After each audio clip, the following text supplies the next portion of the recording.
Hey, good afternoon, good evening, everybody. It's Carl here. Back again with another episode. I got a subject here in mind. It's homeless veteran programs, and I've been doing a little bit of research, as usual, and just trying to come up with a good idea for somebody else who is a veteran and they're in a situation where they're homeless, right? So homeless veteran programs are great, right? But how do you get off the streets as fast as possible and into housing? Because we're looking for the most efficient way to get into something so we can minimize the our traveling around in our cars, wasting gas. Because what I'm learning, because I'm going through it myself. I'm homeless at the moment, and it's not easy to use your time efficiently if you don't know where to look. And so I want to impart on you a few suggestions, some practical advice. None of this like, go onto Google and look up places in your area. We don't want to do that, all right? We want to have contacts because contacts are everything. If there's anything I've learned in self-improvement, it is that contacts, they equal contracts lead to con- contacts lead to contracts. I learned that from Grant Cardone. So Grant Cardone is one of my huge. I admire him so much. He's helped me out so much in my life. And so contacts, if there's anything I've learned, it's that contacts are everything. All right. So what I would do is, so in this particular episode, we're talking about veterans, right? It's a lot different if you don't have a resource of contacts for, for if you're not a veteran, it's a lot more challenging. And we'll do another episode on that one later. But for right now, take what you can from this. So veterans, it all comes down to it's who you know. So in the beginning, especially if you're scrambling for housing, you need to start, knocking on doors type of thing, or just, basically picking up the phone. You're going to get a bigger return on investment, I think, if you just pick up the phone and start making some calls, explaining your situation. Like, for example, I didn't want to be in the homeless shelters. I thought that was disgusting. So, like, I was like, that's gross, man. That's not even good for my health. Like, that's actually worse because now you're with a bunch of other people who are, like, not even, I don't know, everybody's different. But I would say for a good part of them, they don't really care to move on with their life.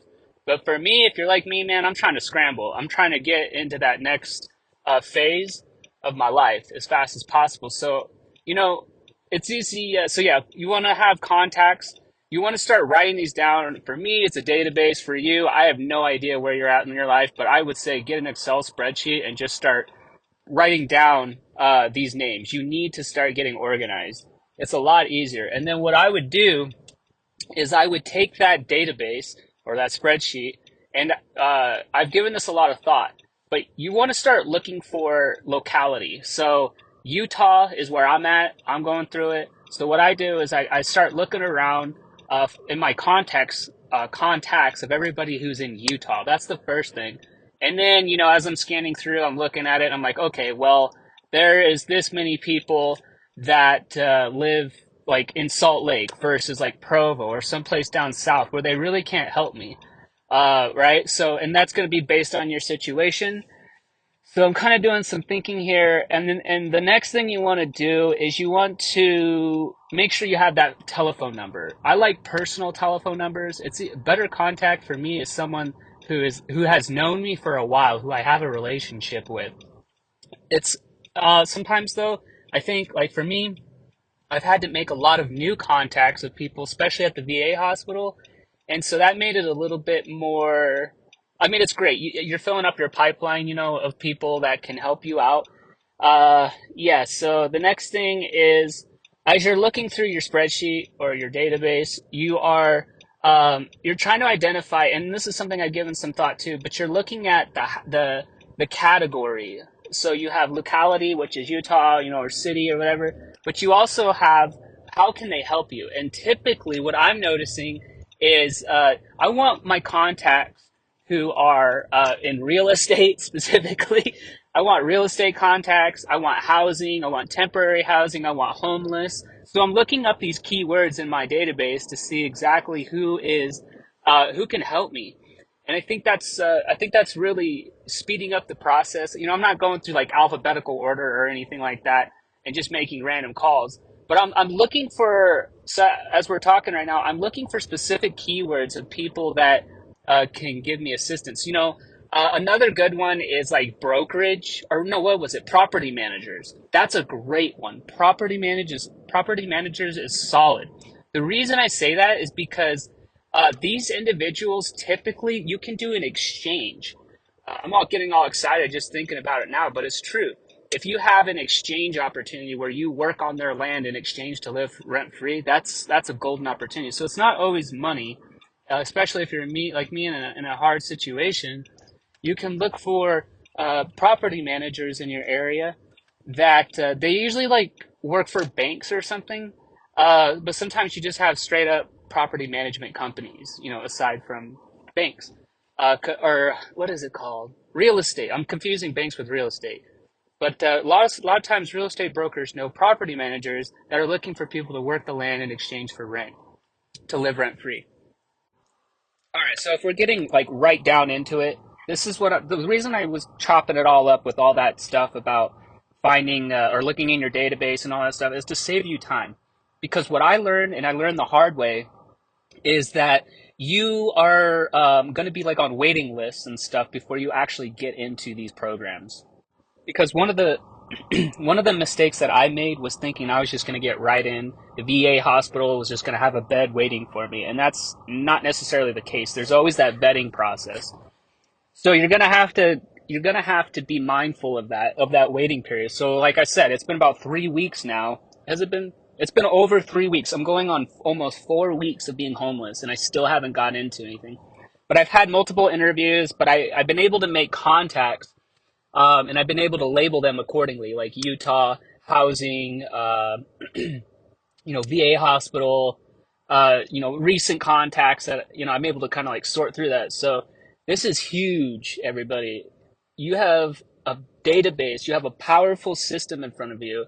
These are people that can help you. Typically, they know who you are. It's just important to be able or to be mindful that it's going to take time. And as long as you have people that can help you, like I've had friends that I've been able to reach out to who have seen me on social media, been pointing me in the right direction and being able to offer resources. I always make the funny little joke that I'm the busiest homeless person you're ever going to meet because, like I was saying earlier, I'm scrambling, you know? So I have my own business like this with podcasting, but typically when I'm at my computer, I'm writing articles. I'm not recording any audio. And so right now, it just appears that I am doing everything I can in addition to being homeless and finding housing to make money. Another thing too that I want to mention is it's a domino effect out there.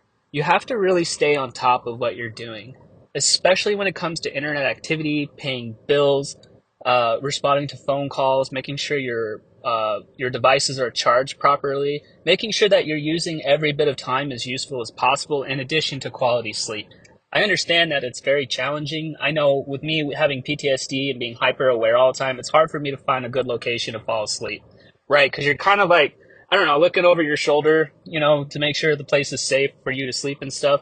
So I just want to say that you got to make sure that stuff is charged up all the way and that you're staying on top of it because it is a domino effect. I'll just give you a quick example.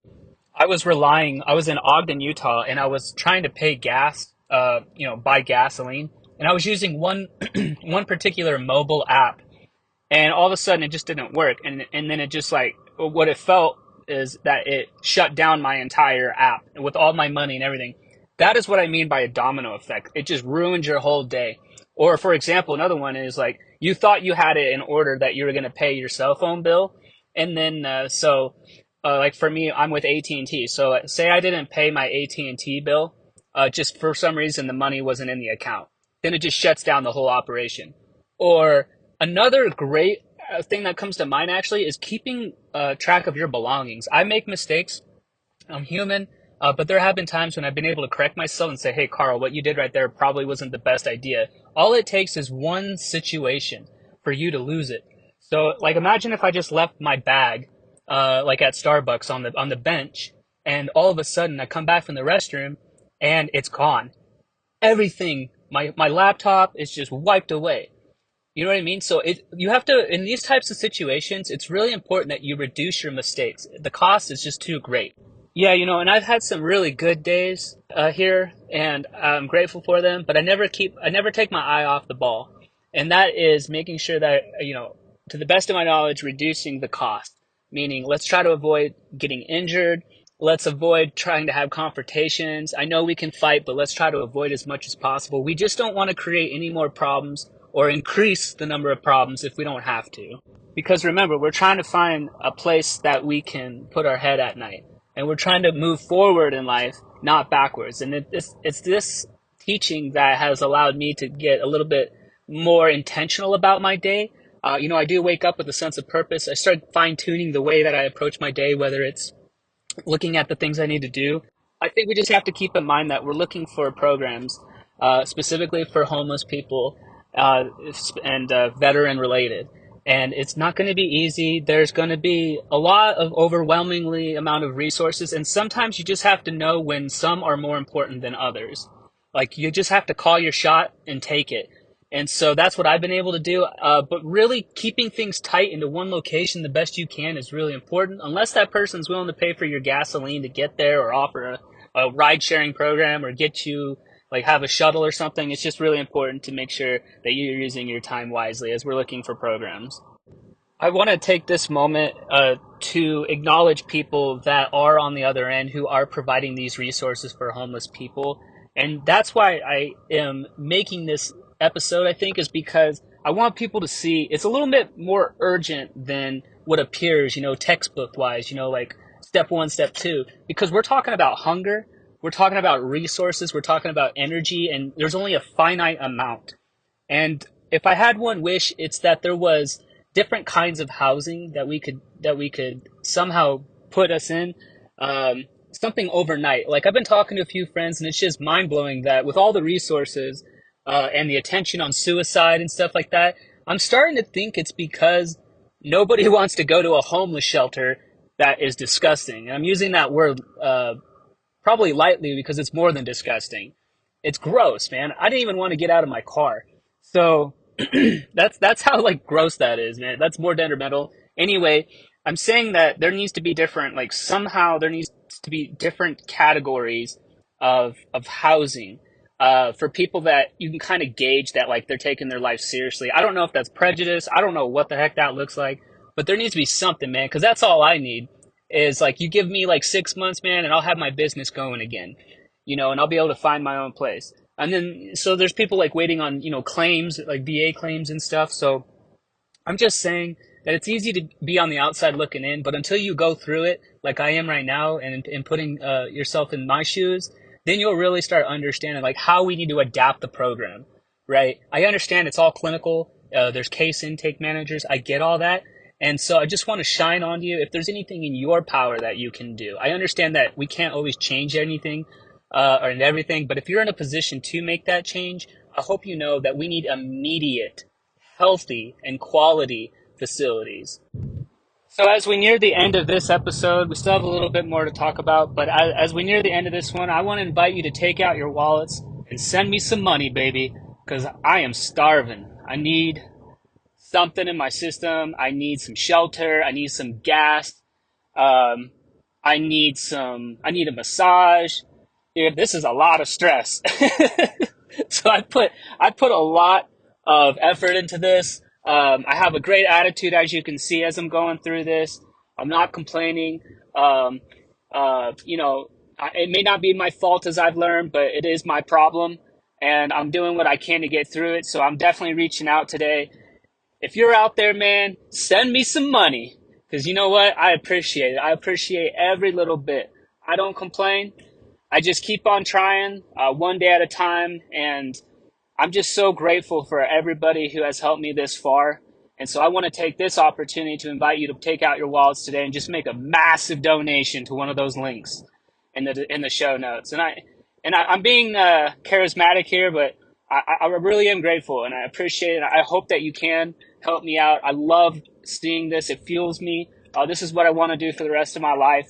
This was not a stunt. I really am homeless. I just had to learn the hard way about surrounding myself with good people versus the latter.